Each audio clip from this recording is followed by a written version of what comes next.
itu memang saya dapat informasinya dari grup WhatsApp-nya UMKM. Oh, sanitasi juga harus ya, sanitasi di dapur ya. Harus lebih bersih, harus bersih. Harus bersih ya. Ya harus bersih, artinya layak lah. Sebenarnya hal ini bagus karena kalau buat saya pelaku usaha di bidang makanan, bahwa memang harus bersih gitu, karena kita kan menyajikan dan itu bagian juga dari pelayanan gitu. Nah, dengan adanya sertifikat halal artinya sebagai pelaku di bidang makanan khususnya dan minuman itu kita harus wajib menjaga kebersihan, cara penyajiannya seperti apa, itu wajib kan. Karena kadang-kadang orang, oh ini bukan kopinya Bogor nih gitu, tapi mereka udah rasain, oh ternyata rasanya enak ya gitu.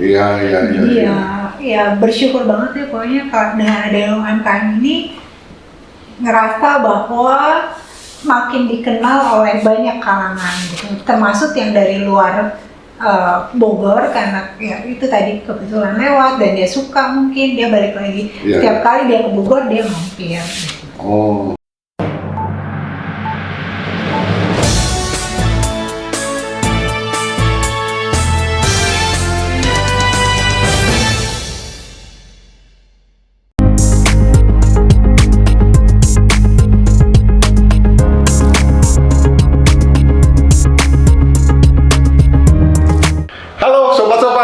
Jumpa lagi dengan saya Agus Yanto di sini dari Sofa Podcast. Kita akan membicarakan pelayanan yang akan berdampak kepada umat dan mensejahterakan umat, yaitu kegiatan UMKM. Dan kami mengundang Pak Yus dan Ibu Yuni. Pak Yus ini adalah seksi di UMKM dan Ibu Yuni salah satu pelaku UMKM. Selamat datang Pak Yus, Ibu Yuni. Halo Pak Agus. Halo. Nah, oke, Pak Yus, kita ngobrol. Ya. Nah, UMKM. Nah, untuk UMKM sendiri di Paroki Santo Fransiskus Assisi Sukasari ini gimana nih? Bisa cerita apa sih yang mendorong paroki ini terbentuknya UMKM? Awalnya adanya lomba e-katalog yang diadakan oleh Keuskupan Bogor. Ya, Oke. Keuskupan Bogor. Sedangkan di SMA ini belum ada anggota dan pengurus UMKM. Oke. Sehingga kami kesulitan untuk mencari data. Iya. Tuh.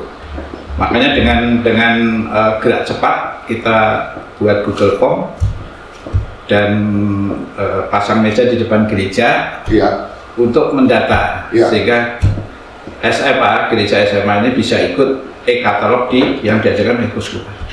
Oh, berarti asal muasalnya kan berarti dari keuskupan ada challenge lah, ya kan? Challenge, dari keuskupan supaya mungkin mendata, dan kemudian sebenarnya bagus tujuannya ya. Iya.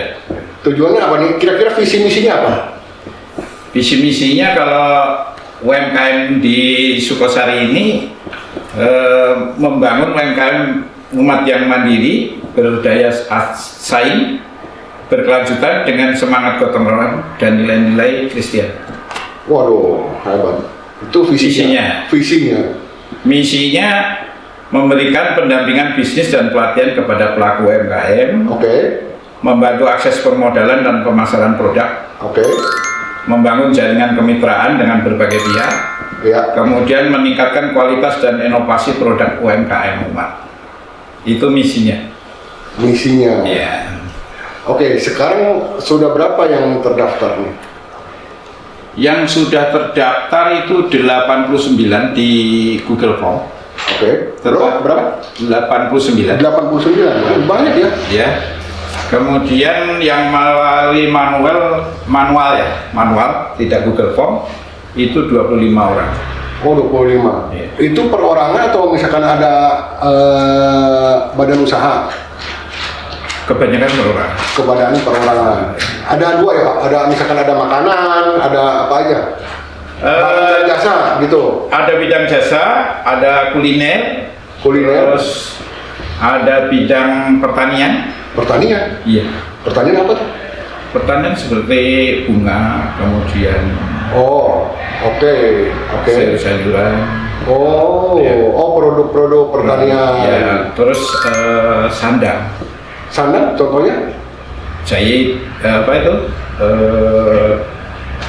jual pakaian gitu, ada kaos gitu. Masa? Iya. Jual kaos. Iya, seperti Sambi gitu kan, jual kaos. Seperti kaos UMKM ini hasil dari UMKM. Ini hasil UMKM. Iya. Bagus ya. Iya. Iya, bagus tuh. Bahannya juga kayak adem gitu. Betul. Tapi memang ini seragam UMKM juga? Betul. Sudah ditetapkan seragam UMKM. Oke. Supaya punya ciri khusus. Ciri khusus. Ya, di SMA ini. Iya. Oke, tadi Bapak singgung untuk industri ada makanan apa aja? Makanan itu berbagai macam makanan, snack, dan termasuk catering ya. Nasi pop, kayak gitu ya. Iya. Minuman juga ada, yang berupa jamu juga ada. Jamu? Iya. Bagus loh. Kunyit asem, kemudian terutama minuman kesehatan. Minuman kesehatan. Iya. Bagus ya. Nah, ini memang ini murni ekonomi, tapi dari visi misi sudah jelas ya, untuk umat juga ya. Berarti konsepnya dari umat, oleh umat, untuk umat. Oke, sekarang ke pelaku usahanya nih, pelaku Bu Yuni. Bu Yuni, apa yang membuat Ibu tertarik ikut ke UMKM ini? Ya, terus terang semua orang pasti punya mimpi kan. Oke. Jadi walaupun kita masih usahanya boleh dibilang menengah dan kecil, cuman pastinya kita punya harapan buat usaha kita itu semakin berkembang. Ya. Nah, dengan adanya UMKM ini pastinya memberi kita harapan bahwa suatu saat nanti usaha kita tuh bisa jauh lebih berkembang gitu loh, punya cabang gitu kan, dan lebih ramai pastinya. Nah, waktu sebelum bergabung bagaimana?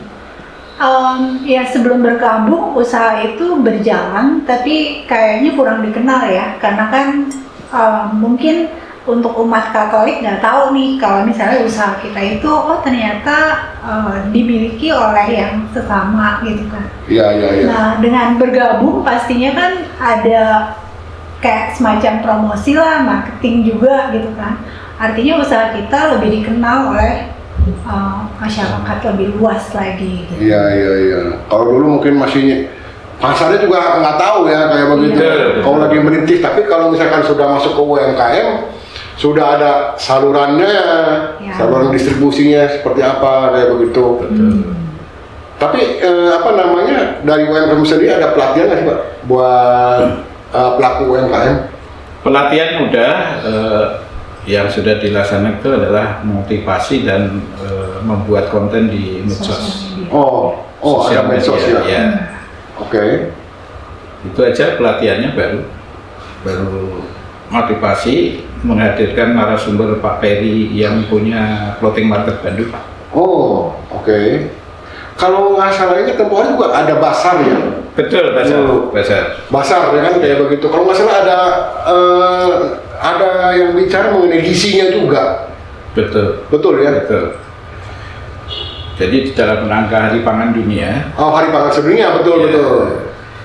Kita kolaborasi dengan PSI untuk mengadakan basar. Oke. Cuma basar ini terbatas, baru makanan. Belum secara keseluruhan. Yang di ininya hanya untuk pada waktu itu hanya makanan. Untuk yang akan datang harapan kami ya semua, termasuk souvenir, sandang, jasa juga. Iya. Pertanian juga. Pertanian, buah-buahan dari yang. Betul. Iya kan? Iya. Nah itu selain tadi ikut basar, terus programnya apa aja nih Pak? Untuk yang ini pelatihan, ada basar. Ada pelatihan, terutama sekarang itu ya kendalanya adalah banyak di digital ya. Marketing digital itu masih ya minim sekali. Ya. Kemudian nanti permodalan. Permodalan. Ya. Permodalan yang pertama memang ada beberapa hal yang bisa kita ikuti di samping ke perbankan. Di perbankan juga bisa, itu kan koperasi, ya kan? Ya. Di perbankan bisa, kemudian investor ya. Oh, investor. Jadi kalau misalkan ada pelaku UMKM butuh modal bisa dong. Bisa. Buat apa namanya? Bisnis plan lah. Bisnis plan. Buat bisnis plannya seperti apa kayak begitu. Ya. Ya kan butuh modal berapa, terus turnovernya bagaimana, terus IRR kalau ekonomi orang IRR segala macam. Nah, terus itu gimana Bapak menjaring pelaku UMKM-nya? Pertama ya tadi melalui pengumuman di gereja. Oke. Yang kedua pakai Google Form yang anak-anak muda sekarang kan udah terbiasa itu digital, ya kan. Kemudian saya juga pasang meja di depan gereja, juga melalui lingkungan dan ketua wilayah. Oh, oke. Itu dan juga melalui MLM. Mulut ke mulut. Oh, oke. Nah, dengan mulut ke mulut ini cerita sederhana secara manual itu bertambah. Oh, bagus tuh. Ya, semakin banyak peserta UMKM di SMA ini. Karena kemungkinan tertarik yang selama ini kita lakukan. Iya. Seperti melayani konsumsi acara-acara DPP. Oh, acara di paroki lah. Paroki, kemudian siarah yang kesini itu juga pesen konsumsi ke kita. Oh. Nah, rupa-rupanya ya umat Katolik di Sukosari ini mulai melirik ke situ. Ya. Rupa-rupanya.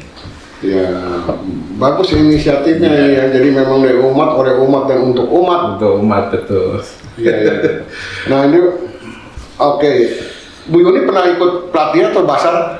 Pernah ikut pelatihan sama basar juga pernah saat itu. Pernah ya. Itu pelatihan apa? Waktu itu yang sosial media. Oh, sosial media. Sosial media. Oke. Basarnya sendiri? Oh iya, kalau basar waktu itu cuma titik minuman aja sih. Oke. Karena ya kebenaran kolaborasi dengan UMKM yang lain gitu. Oh, Bu Yuni berarti sandang makanan minuman. Makanan dan minuman. Oh, produknya apa nih, Bu? Kopi. Kopi apa? Kopi bagus ini.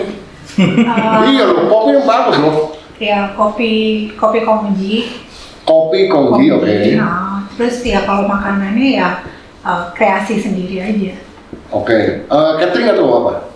Terima catering juga, cuman kita juga buka kayak kedai kecil-kecilan lah.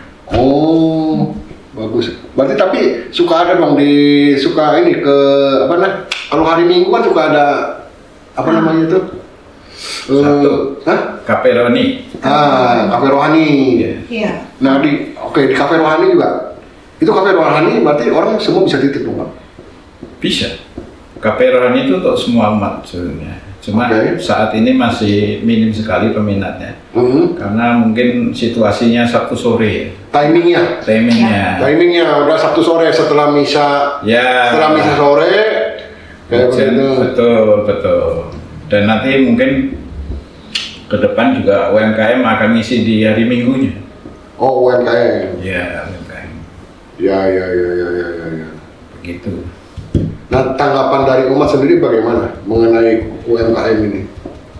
Sepanjang yang saya dengar dan saya lihat ini positif ya. Positif ya. Jadi dengan adanya UMKM ini memberi semangat. Oke. Untuk terutama usaha ya. Oke. Meskipun baru mulai ini. Ya. Jadi yang tadinya nggak usaha, sekarang adanya catering yang tadinya 10 nasi pok aja belum siap gitu. Ya. Nah, sekarang udah berani 50 nasi pok kayak gitu. Jadi ya positif lah. Iya, memang soalnya kan kalau pelaku ini dapat orderan kan dampaknya kan luar biasa kan. Betul. Karena untuk pembelian bahan juga kalau misalkan kayak tadinya dia cuma mampu hanya memproduce 100 nasi kotak, kemudian ada orderan dari gereja ini sampai 200 kotak, 300 kotak kan juga ada penambahan tenaga kerja juga kan? Betul. Ya kan? Seperti itu, dan itu juga akan berujung kepada pemberdayaan masyarakat juga. Ya kan? Mungkin tetangganya atau apa kayak begitu, bisa jadi tukang masaknya kah atau apa? Iya. kan? Iya. Nah, tantangan sebelum tadi tantangan Bapak bilang ada masalah digital marketing. Selain itu apa lagi? Yang saya dengar itu pertama akses modal. Akses modal. Ya. Oke. Yang kedua tentang promosi dan pasar. Jadi kita mau produksi itu tidak tahu mau dipasarkan kemana. Oke. Itu pertama. Yang kedua permodalan. Permodalan. Kita mau pinjam modal ke bank itu kan tentunya pakai persyaratan. Oke. Ya kan? Oke. Nah kalau kita mau pinjam ke gereja ya tentu kekuatan gereja. Iya. Tidak sesuai dengan yang dilakukan oleh UMKM. Iya. Maka kita kalau bisa perlu buka akses permodalan. Oke, tadi marketing ya. Jadi gini, tempo hari pernah waktu basar itu, mungkin waktu Hari Pangan Seluruh Dunia. Ya.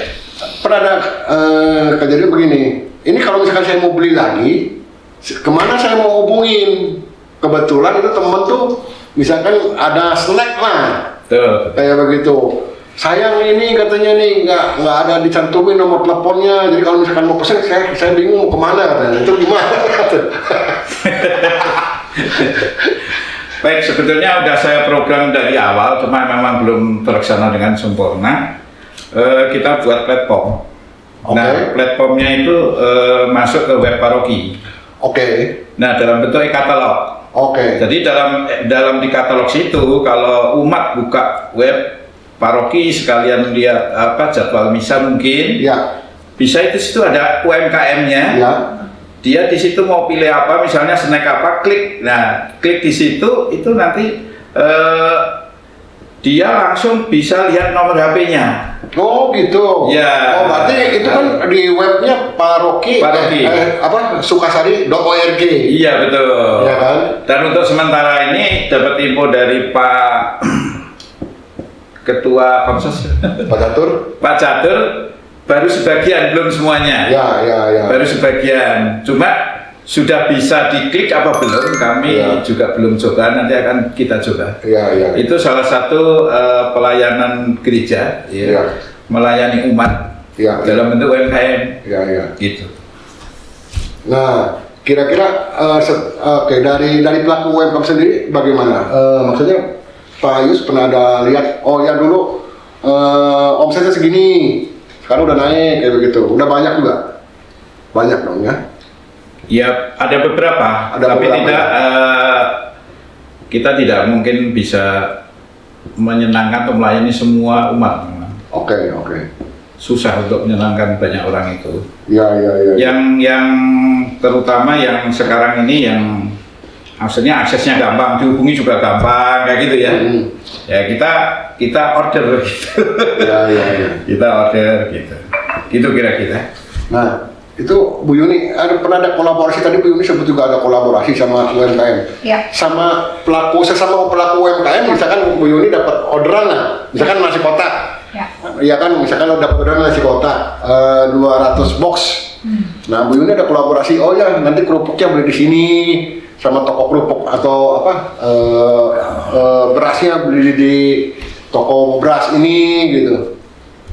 Ya, kolaborasinya memang seperti itu. Oh gitu. Atau misalnya dalam pengadaan bazar, karena keterbatasan tempat atau apa, itu satu meja itu bisa kolaborasi. Misalnya ada teman UMKM yang jual bakso atau siomay, saya titip minumannya. Oh gitu.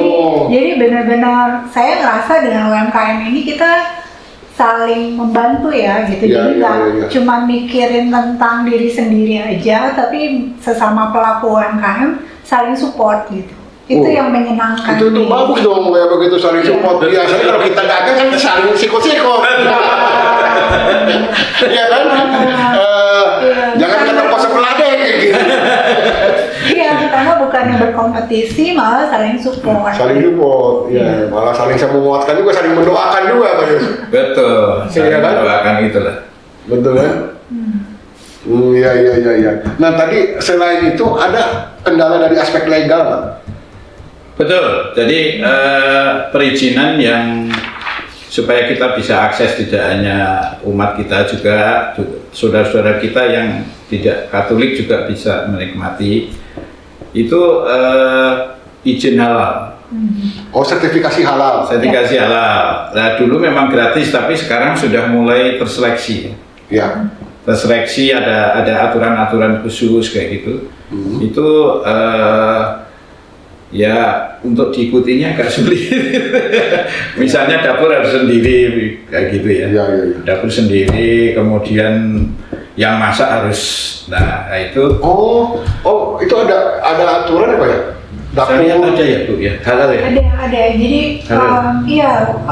justru kalau boleh kasih kesaksian, saya itu juga sudah mengurus untuk halal. Dan itu informasinya pertama didapatkan dari grup WhatsApp-nya UMKM. Gimana caranya bikin. Nah, waktu buat itu memang ada persyaratan. Jadi kita mesti bawa contoh makanannya, kemudian ada minta foto untuk cara pengolahannya, dapurnya segala yang tadi dibilang Pak Yus. Oke. Tapi ya yang saya ngerasa di grup WhatsApp itu sesama UMKM tuh saling support. Artinya kalau udah ada yang bisa, bisa caranya gini gitu. Jadi kita saling yang tadi menguatkan dan saling dapat informasi gimana sih caranya untuk bikin misalnya ngurus perizinan untuk halal gitu. Karena meskipun kita membuatnya dengan hati gitu kan, tapi ya tentu untuk saudara-saudara kita yang lain kan juga perlu keamanan dan keyakinan bahwa produk yang UMKM kita buat itu adalah sudah mendapatkan sertifikasi dari pemerintah tentang halal. Ya, jadi itu memang saya dapat informasinya dari grup WhatsApp-nya UMKM. Oh, sanitasi juga harus ya, sanitasi di dapur ya. Harus lebih bersih, harus bersih. Harus bersih ya. Ya, harus bersih. Artinya layak lah. Sebenarnya halal ini bagus karena kalau buat saya pelaku usaha di bidang makanan bahwa memang harus bersih gitu karena kita kan menyajikan dan itu bagian juga dari pelayanan gitu. Nah, dengan adanya sertifikat halal artinya sebagai pelaku di bidang makanan khususnya dan minuman itu kita harus wajib menjaga kebersihan, cara penyajiannya seperti apa, itu wajib gitu. Karena itu salah satu persyaratan untuk mendapatkan halal sertifikat. Oh, oke. Tadi ada lampirkan foto dan video dokumentasi lah ya. Foto lagi pembuatannya seperti apa, pengolahannya seperti apa, itu foto dapurnya seperti apa, itu di foto walaupun ibaratnya dapurnya sederhana nggak apa-apa gitu, cuman ya harus bersih gitu karena kan mungkin dari pemerintah juga nggak mungkin survei satu-satu ya, tapi dari foto itu kan mereka bisa lihat gitu bahwa oh ya ternyata ini bersih, ini layak untuk mendapatkan halal kayak gitu. Termasuk packagingnya juga ya? Packagingnya ditanya karena waktu mengurus legalitas itu kita diminta untuk membawa contoh makanan sudah dalam bentuk packaging yang untuk dijual. Jadi dibawa contohnya, jadi kayak misalnya ya kalau kebenaran kayak kopi gitu ya dibawa sama gelas-gelasnya dalam bentuk seal, udah terseal gitu. Kalau makanan ya sama dusnya, kue-kue, roti-roti ya sama dusnya, sama packagingnya, sama ibaratnya stikernya juga semuanya dilihat. Nah, mungkin ada faktor brand ya. Kalau brand gimana? Kalau merek itu terserah si pelaku UMKM sih. Ya cuman karena belum ada kayak trademark registration itu nggak ada yang proses halal itu. Tapi mereka lebih lihat ke produk ini disajikan secara bersih dan layak untuk diberikan sertifikat halal. Bisa berapa lama, Bu? Untuk proses pengurusan halal itu sendiri cukup makan waktu. Karena pemerintah memperlakukan sertifikat halal ini untuk semua pelaku UMKM di seluruh Indonesia. Jadi nggak cuma yang di Bogor aja misalnya enggak gitu. Jadi ya prosesnya cukup panjang. Tapi juga pada akhirnya harus nunggu gitu kan. Karena halal sertifikat yang saya tahu itu masih ditunda sampai 2026. Tapi ya mungkin karena pemerintah juga menyadari keterbatasan ya kan, kalau mau diberlakukan di 2025 ini banyak banget antriannya gitu, karena itu di Bogor aja sampai ribuan UMKM yang mendaftarkan produk halalnya. Ya. Ribuan? Ya, ribuan. Wow. Ribuan. Kalau dengar-dengar dari teman-teman yang sudah tidak mendapat sertifikasi halal, ada makan waktu 6 bulan? Bisa jadi. Bisa ya? Bisa jadi. Nah, mengenai merek, kayak tadi Bu Yuni ada bilang ada roti atau kopi, merek sendiri bagaimana? Itu daftar juga merek? Merek itu sih sebenarnya kalau untuk pelaku UMKM belum terdaftar, artinya misalnya dia memakai brand misalnya nih catering Ayu gitu ya. Iya, iya. Nah, tapi ada lagi yang nanti jual roti Ayu gitu. Itu masih longgar lah itunya. Ya, untuk brandnya tuh belum ada. Yang tadi saya bilang kan biasanya memang ada trademark ya, trademark brand gitu.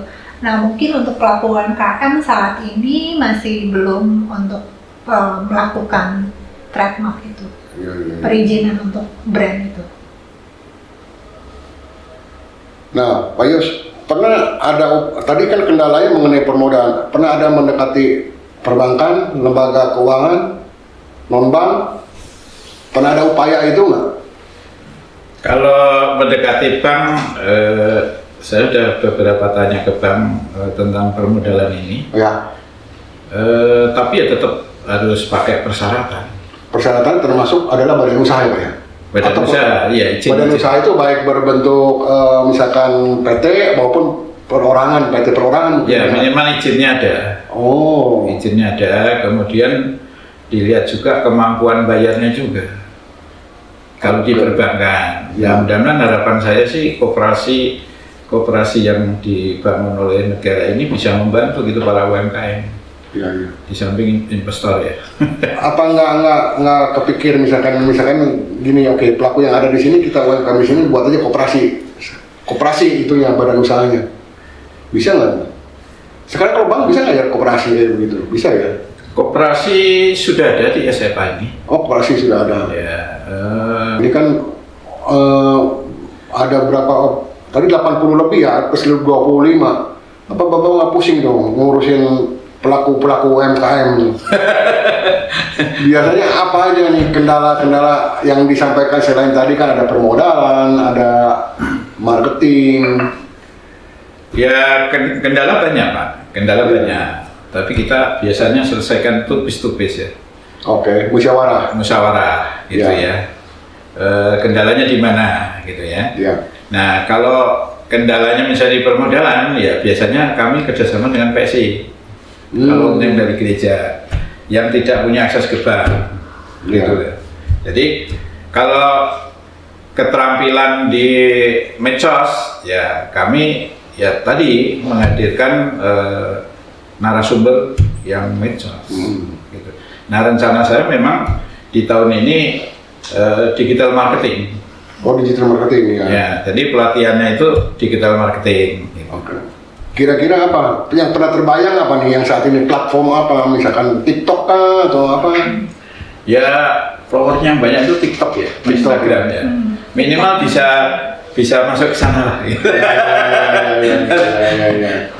Biar dikenal banyak orang. Tapi oke, pelaku UMKM banyak juga dari kalangan muda Pak. Maksudnya anak-anak muda juga banyak nggak? Banyak. Iya, anak muda banyak. Oh, ya kan? bagus dong. Yang udah pensiunan juga ada. Oke, yang untuk anak muda dulu. Untuk anak muda, biasanya mereka bisnisnya apa? Kalau anak muda ini ada yang makanan juga ada. Oh, makanan? Iya. Mau bapaknya kali yang punya tuh. Ada anak muda, karena selera anak muda itu beda. Oke, apa nih? Bentuknya apa? Kue Pak, kalau nggak salah. Kue sama ini ya, bentuk-bentuk kue yang bagus-bagus itu. Oh. Sama kalau nasi itu bukan nasi pok ya. Jadi dan nasi yang apa itu Bu? Tumpeng bukan? Bukan, kayak apa sih Kayak- yang di bol. Ya, nasi rice ball. Ya. Oh, bagus itu ya. Ya. Oh, berarti kekinian lah. Ya. Ya kekinian. Kekinian. Betul. Anak muda itu banyak itu Pak. Banyak. Oh. Jadi seimbang kita itu. Iya iya. Kompleks lah. Berarti anak muda bagus juga dia mempunyai jiwa entrepreneurship ya. Betul. Iya kan? Betul, iya. Sudah Dan mereka menguasai digital. mereka mau jadi kita Karena zamannya. Ya. Kalau generasi kita gini kurang kali ya. Ya mungkin semangat ada, cuma karena bukan zamannya. Kalau anak muda bisa sekali, kita berpuluh-puluh kali. Jangan mau kalah dong sama anak. Iya, nggak mau kalah, cuma kita berulang-ulang. Baru buka Instagram aja, sekali ya jadi bisa lupa lagi. Ajari lagi, lupa lagi. Ya, gitu. Itu memang udah sanonya ya. Iya. Tapi ngomong-ngomong, Bu Yuni, ini untuk pasar sendiri selain di luar lingkup di gereja, ada juga yang pasar-pasar di luar kota atau gimana? Kalau di luar kota sih banyak pelanggannya kami yang memang dari luar kota. Kemudian mereka lewat terus lihat, oh nih ada kopi yang mereka suka. Oh, kedai kopi ya? Iya, Oh. kedai kopi. Nah tapi ya bersyukur lewat UMKM ini malah lebih dikenal lagi gitu kan. Iya. Karena kadang-kadang orang, oh nih bukan kopinya Bogor nih gitu, tapi mereka udah rasain, oh ternyata rasanya enak ya gitu. Iya. Jadi ya bersyukur banget ya pokoknya kalau dengan ada UMKM ini ngerasa bahwa makin dikenal oleh banyak kalangan gitu, termasuk yang dari luar Bogor karena ya itu tadi kebetulan lewat dan dia suka, mungkin dia balik lagi. Iya. Setiap kali dia ke Bogor dia mampir gitu. Oh, cuma kedai kopi nggak ada produk saset gitu? Ada yang di saset tapi yang kalau nggak salah 500 gram. 500 gram. Oh, itu bagus. Ada saset lebih praktis jadinya kalau misalkan orang tinggal pesen kan, Iya. melalui marketplace kan. Iya. Iya, tinggal didorong nanti mungkin ekspor juga Pak. Ya betul. Amin. Boleh dicoba. Boleh dicoba. Iya kan? Boleh dicoba. Nah, misalkan kan keripik talas kan, kita kan orang Bogor nih jadinya. Bogor terkenal sama talasnya. Ya betul. Dan harapan kami memang nanti kita tuh punya mimpi ya di UMKM ini, punya usaha ekosistem kolaboratif yang berkelanjutan. Nah, oke, bagaimana menjaga keberlanjutannya itu? Strateginya? Nah ini berkolaborasi dengan beberapa seksi, misalnya seksi ekologi. Ya Seksi sekarang ekologi? seksi ekologi. Oke. Seksi ekologi ini menyemarakan edukasi tentang pengolahan sampah. Pengelolaan sampah, oke. Ya, pengelolaan sampah ini terutama organik. Ya. Organik, oke. Itu nanti akan dibuat maggot, budidaya maggot. Oke, budidaya maggot, oke. Ya. Budidaya maggot ini di samping bisa dipakai untuk ternak ikan ya. Kita kan rencana ternak ikan, dan ikan-ikan ini yang nanti akan dimasak oleh para UMKM. Dijual para UMKM gitu ya. Iya. Kemudian di samping itu maggot juga bisa dikeringkan, bisa diekspor karena permintaannya itu cukup besar. Maggot protein tinggi.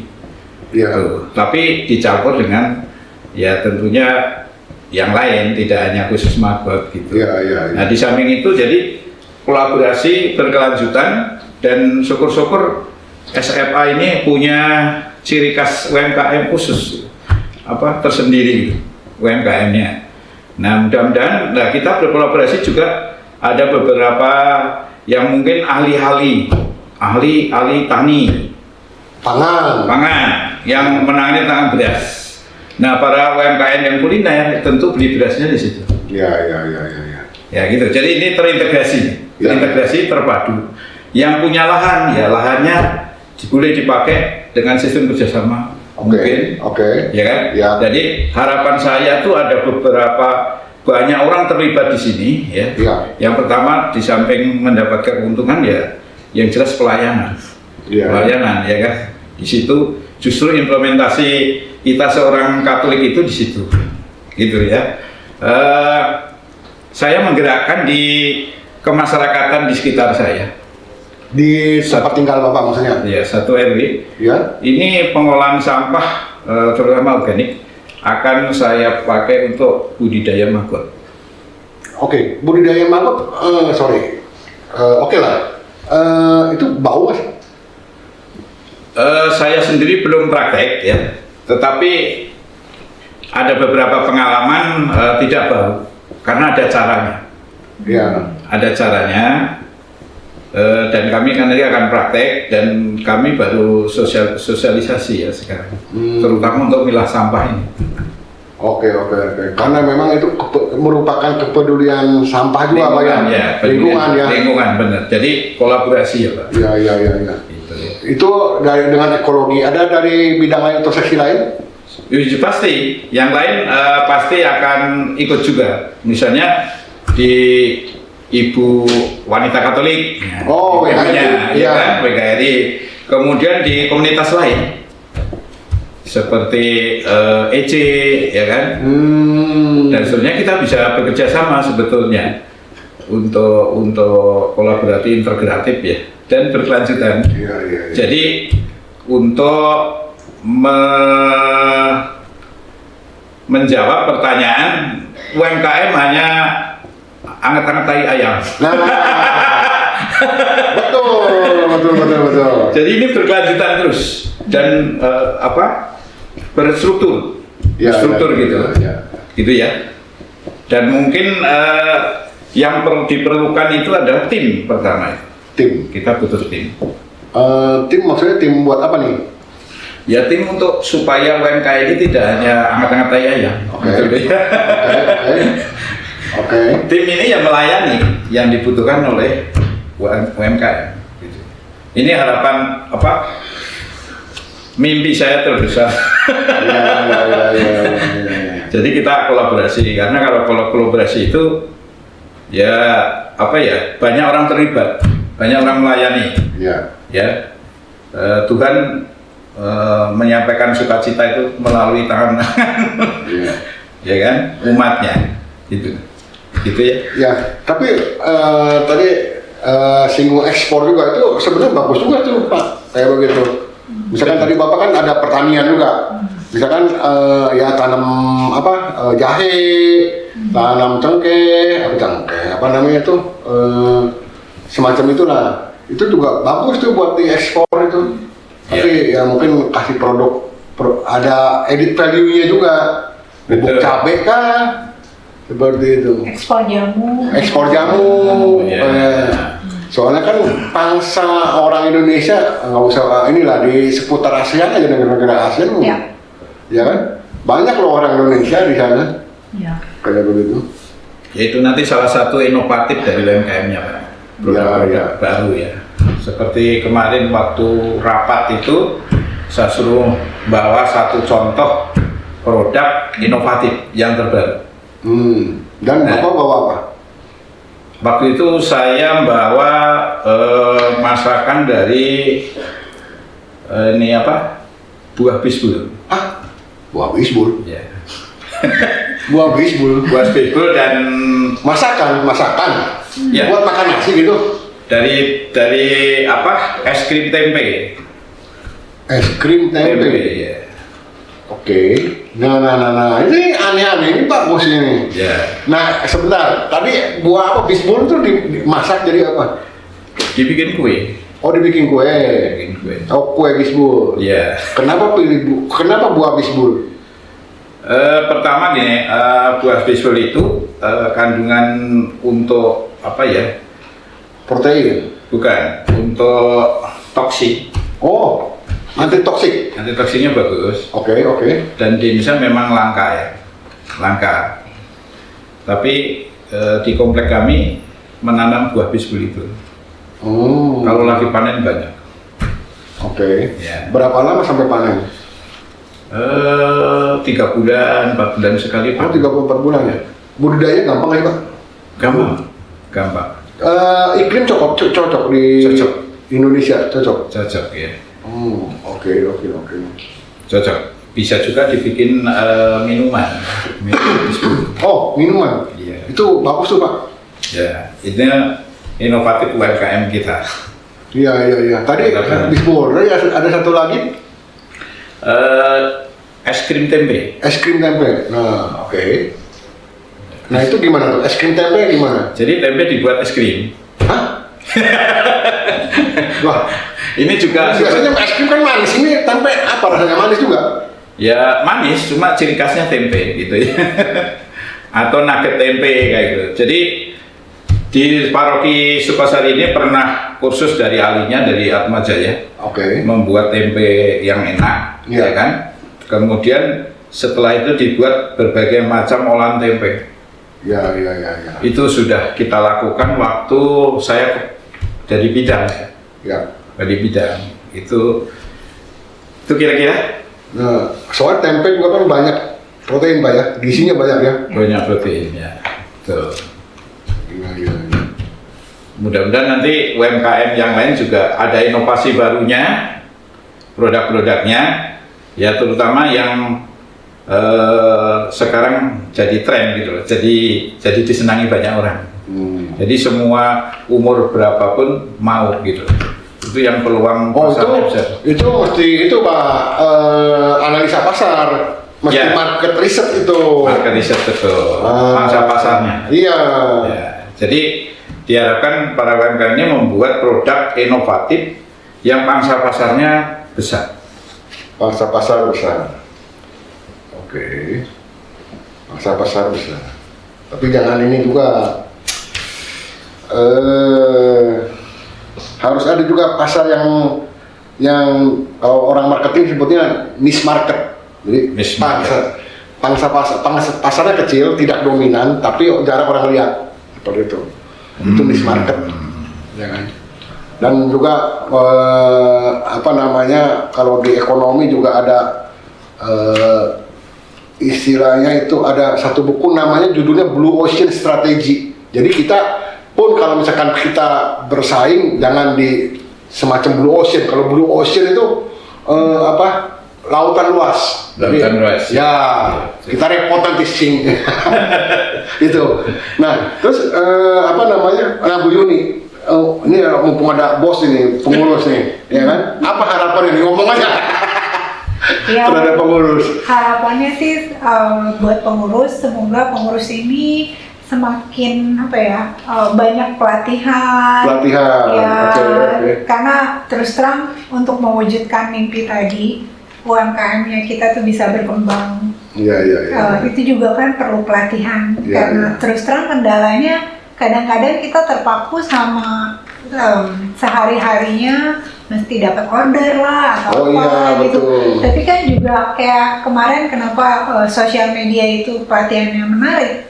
Karena kan gimana sih membuat konten yang menarik? Oke. Dan itu dengan adanya pelatihan tersebut itu buat kami pelaku UMKM itu sangat berarti. Kita akhirnya tahu nih kalau mau bikin konten tuh seperti apa sih yang market itu suka gitu. Karena kan biasanya kalau suka orang pasti mau lihat. Tapi kalau cuman boring biasa aja gitu orang juga yang nggak tertarik gitu. Jadi ya diajarin untuk bikin konten. Harapannya ya pastinya banyak pelatihan yang akan diadakan. Jadi kita nih pelaku-pelaku UMKM ini bisa bisa melakukan improvement di bidang marketing yang tadi digital marketing, karena perlu untuk ilmunya juga harus dapat. Harus ada continuous improvement. Betul sekali. Ya selain itu ya pastinya promosi juga, karena promosi itu kita terkadang yang paling bagus tuh dari mulut ke mulut kan gitu. Nah dengan adanya UMKM ini semoga dari kita untuk kita itu semakin jadi kenyataan yang berarti buat perkembangannya UMKM gitu. Jadi ya tadi bukan anget-anget kayak ayam ya Pak, tapi bisa berkelanjutan. Karena itu yang untuk bisa menjaga kelanjutan itu, sustainability itu sangat-sangat penting ya buat pelaku UMKM. Itu sih harapan terbesar dari kami pelaku UMKM. Yang pasti kita sangat butuh ada UMKM ini untuk mengembangkan usahanya kita. Iya. Dan UMKM semakin berakar, bertumbuh, berkembang, berbuah. Selokan. Betul ya Pak ya? Betul. Nah, oke Pak Yus, itu kalau misalkan Pak Yus, apa nih pesan buat umat khususnya di paroki Sukasari ini? Kalau saya bahwa UMKM ini tidak hanya berjualan, tapi saling menguatkan. Nah, kita katanya yang penting ada kemauan untuk mencoba dan bertumbuh bersama, jadi saling mengisi. Jadi kalau kita belajar dari orang sukses, itu tidak langsung sukses gitu, pasti dari kecil. Ya kan? Kalau kita lihat dari Pak Tirto Utomo aja, nawarin air putih, itu ngajuin kredit ke bank ditolak. Dan kata orang mencibirkan apa? Air kok dibungkusin, nggak akan laku, ya kan? Tetapi sekarang di desa-desa pun pakai air kemasan kan? Nah, jadi mungkin jualannya dari dapur kecil ya mungkin ya, atau kalau kuliner ya, atau meja sederhana. Dan ada ide-ide yang lahir di tengah-tengah UMKM ini. Jadi ide itu timbul di tengah keterbatasan biasanya. Betul. Di tengah keterbatasan, ya kan? Nah, orang lain bisa, kenapa kita tidak? Gitu ya. Nah, terus yang berikutnya, mari kita ubah keraguan ini menjadi langkah nyata. Jadi kita jangan mempunyai produk yang sempurna dulu baru bergerak, gitu ya. Tetapi bahkan kalau nanti ada training-training, ada pelatihan-pelatihan, itu pun sudah dalam bentuk usaha, ya kan? Nah, kemudian jangan menunggu sempurna dulu untuk memulai, tetapi mulailah agar bisa menjadi lebih baik dulu. Nah, gitu ya. Nah, mari kita bersama-sama bangun ya UMKM ini ke depan supaya bisa mandiri dan penuh harapan, ya kan? Sehingga komunitas kita ya itu sungguh dirasakan oleh masyarakat, gereja, negara. Itu harapan kami. Jadi nggak usah ragu-ragu bergabung UMKM, kita saling mengisi, saling menguatkan. Coba dulu, ya, baru nanti cari yang bagus lah, yang sempurna. Dan untuk umat yang lainnya mungkin silakan membeli produk UMKM kita. Untuk umat yang lain ya jangan ragu untuk beli produk UMKM kita ya. Kita hadiri itu ya. Iya. Oke, dari Bu Yuni kalau misalkan apa nih pesan bagi umat-umat di kita, seputar kita dulu lah. Ya, yang pasti UMKM itu sangat membutuhkan support dari umat Katolik di Santo Fransiskus Assisi. Khususnya di sini ya. Khususnya di sini juga ya untuk seluruh masyarakat gitu ya, untuk ya yuk beli produk-produknya kita gitu, karena dengan membeli itu produknya kita, semoga kita juga usahanya bisa semakin berkembang juga ya, itu tadi bisa jadi berkat dan melayani buat sesama. Itu yang paling penting. Amin. Mantap. Oke, terima kasih Pak Yus. Bu Yuni, makasih ya. Pak Yus buat kesempatannya. Sama-sama. Terima kasih Pak Yus buat supportnya. Oke, sobat-sobat, demikian bincang-bincang kongkop kita dengan UMKM. Sampai jumpa di edisi selanjutnya yang lebih menarik. Bye-bye. Bye. Gimana, seru kan dengerin obrolan di Sofa Podcast ini? Mau dapat cuan? Bergabunglah di UMKM SFA. Jangan lupa subscribe YouTube Sofa Podcast. Salam cuan!